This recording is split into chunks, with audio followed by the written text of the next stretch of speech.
What's going on, guys? We are here to make our predictions for the 2024 Chinese Grand Prix.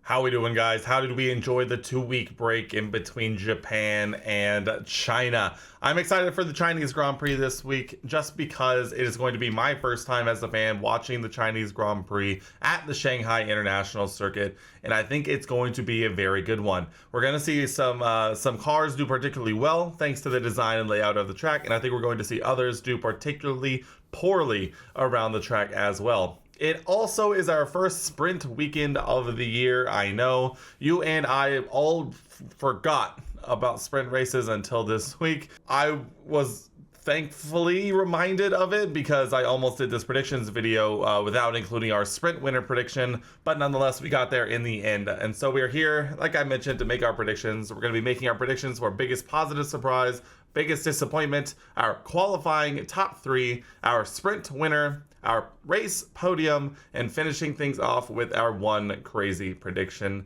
as well as my predictions. If you'll notice over the course of the video that I'll include my community predictions as well. We're doing a little bit of a competition, and for the first time this season we actually have a new participant in the prediction, so you'll see a new name included along the bottom here, and I'm excited. And if you want to get involved in the predictions, hit the link in the description, join the Discord, and every race week I'll make a call for predictions to be included in the video.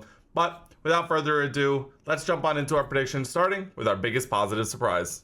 Kicking things off with our biggest positive surprise, I mentioned in the intro that I think the Shanghai International Circuit is going to suit a certain car type and attribute more than others, and I think that is going to obviously be straight line speed. I think the cars that have good straight line speed are going to perform particularly well, and so for my biggest positive surprise, I have gone for Nico Hülkenberg. I think China will favor all the cars that have above average straight line speed, and we've seen this year that Haas definitely qualifies with a good straight line speed. Add in the fact that it seems like the Haas car is definitely much more competitive this year than it was last year. I think we could be on for something special this weekend, given all of the long straight lines China offers. Throw in the fact that it is a sprint race weekend, and the fact that Nico Hülkenberg has the experience in Formula One, that he has driven China before, which I think is going to be a big factor this weekend. And I think we could be on for some Nico Hülkenberg points.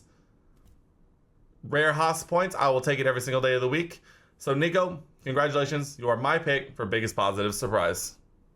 Moving on to my pick for biggest disappointment this week, I have gone for the dangerous and risky strategy of picking a team this week. And I know you're going to say that this team has been particularly down already so far this year, and a lot of conversation online has gone on about this team, but I have picked Mercedes, primarily just because every single race weekend it seems like they come out and talk about how they just have a complete lack of understanding about their car, and not only is it not particularly good in the corners, I do think it does suffer a little bit from a drag issue, and this long straight line speed centric track is not going to suit them very well.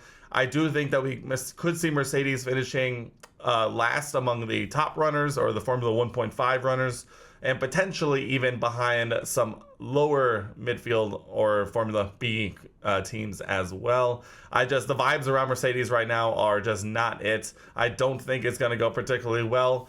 As much as I wish I could say that I think Mercedes could pull off a miracle this weekend, I don't think it's going to happen. So I'm sorry, Mercedes, but you're my pick for biggest disappointment. Moving things right along to our qualifying top 3. Obviously, this weekend's schedule is a little bit different. We're going to basically be qualifying on almost no practice time, big thanks to the sprint race weekend. But this is the qualifying for the Grand Prix that will take place on Saturday as normally scheduled. They obviously shifted the sprint schedule from last year to this year, so this is the qualifying on Saturday for the Grand Prix on Sunday. And we're not even going to beat around the bush. Pole position, Max Verstappen. I mean, we talked about how this track is going to serve cars with good straight line speed well. Not only does the Red Bull do well in straight lines, it does very well in slow speed corners, high speed corners, medium speed corners, slow traction zones, high traction zone. It's a lot, and it's just going to be another one of those weekends where we see Max drive off into the distance and potentially put it on pole by almost as much as he wants. So congrats, Max. You're my pick for pole position. Moving on to P2, I have gone for Sergio Perez. Checo has been actually doing very well at the beginning of the season. I think his lone miss this year is Australia, where I think he finished P5 or P4. One of those two, but that was thanks to some damage that he picked up at the beginning of the race and was just unable to take advantage of the Red Bull to its fullest extent, and he obviously finished off the podium in that one. But outside of the outlier that was Australia, he has been on the podium, and I believe finished P2 in every race so far not named Australia. And I think this is definitely going to be one of those tracks that is just going to continue on, you know? I mean, what are we doing here? What are we saying? The Red Bull is too good. The Red Bull is too good, and there's nothing we can do about it. So, Sergio, congratulations. You're my pick for P2 here in qualifying. I do think it'll be close. I think the gap to P2 and P3 will be much tighter than the gap between P1 and P2. That is for sure. And then rounding out my qualifying top three, in P3, I've gone for Carlos Sainz. Carlos has been driving wonderfully to start this season, to put it lightly. I mean, he has been driving like an absolute man on a mission to start this season. And if you take out the fact that he had appendicitis in round 2, and obviously Ollie Behrman had to replace him for round 2 of this year, I think we could see him obviously challenging, not necessarily more for the not for the title, but we could see him further up the standings and potentially playing for best of the rest, aka the first non-Red Bull slot in the World Drivers' Championship. Carlos has been driving wonderfully. I think that continues on here in Shanghai. The Red Bull, I've been talking about Red Bull too much. The Ferrari should perform very well in straight line speeds, and the fact that the Ferrari has done a lot better on its tires should provide Ferrari a good, distinct advantage, and I think we'll see Carlos Sainz put a P3 in qualifying. We're going to quickly touch on sprint winner. Obviously, like I mentioned, the first sprint weekend of the year. We're not even going to spend too much time on it. Max Verstappen wins the sprint. The only thing I could see happening is the fact that the sprint is basically going to be taking place after one 60-minute practice session and one sprint qualifying session. And so we could see some potential carnage depending on how spicy the other drivers want to get in the sprint race. But like this with most races this year, this is going to be Max Verstappen's race to lose. I don't see him, making that kind of mistake again. The only reason he's DNF from Australia was a mechanical failure. I think if he participates in a race and the car doesn't break, he's going to be winning. So Max, congrats. You are my sprint winner. Let's get down to it. Brass tacks, the race podium on Sunday, the first Chinese Grand Prix in 5 years, and we're going to be seeing an exciting race, hopefully. But that said, I think in terms of the podium, I think we could see what we've seen a lot this year. Cars kind of going more processionally. Obviously, if there were qualifying mistakes, you'll see the cars kind of shuffle back towards where they should be. But for the most part, the cars that qualify at the front usually finish at the front. And so we're going to be starting here. P3, I've gone for Carlos Sainz, the same position as his in qualifying. I think this is just going to be one of those things that unless Red Bull makes a mistake with the strategies for either car, Sergio Perez, I do think Carlos will come home on the podium again. He's once again racking up another podium. Definitely not going to think about this one too much. Carlos has been a man on a mission, like I said, and I think he'll finish in the bottom step of the podium and rack up another trophy on this 2024 season. Moving on to P2, in his natural position, Sergio Perez, finishing P2 here in China.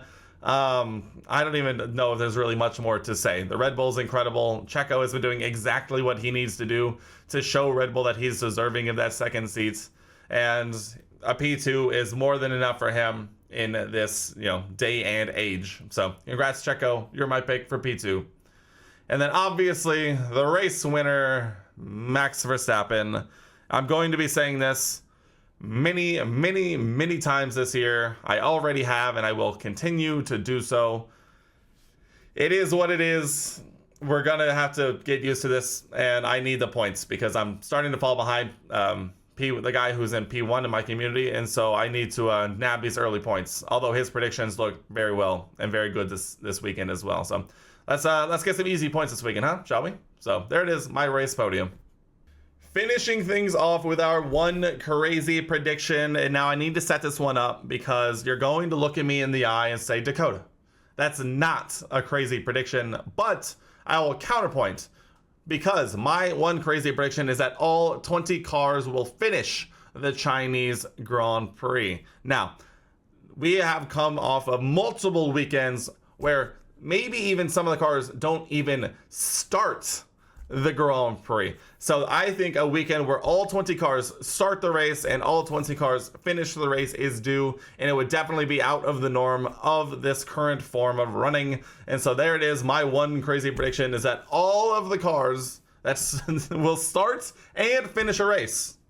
I know we always talk about how reliable these cars are here in the new regulations, and it's time for them to show it, and it's time for these drivers to show what they're worth. And I think this is a little extra crazy just because it is China, a circuit some of these drivers have never even driven before, or some of them have potentially only even driven once. And so I think I could see the potential for carnage, but my one crazy prediction is that every car finishes, and we're going to potentially see some fun points in the process. But there it is. That wraps up my predictions for the 2024 Chinese Grand Prix. Let me know down in the comments below what you think of my predictions, as well as what you think is going to happen this weekend here in Shanghai. Subscribe if you haven't below, turn on notifications so you don't miss a single upload, and I'll see you after the weekend is over to talk about what went on, and we'll talk about our biggest winners and losers. But until then, I'll see you guys in the next one.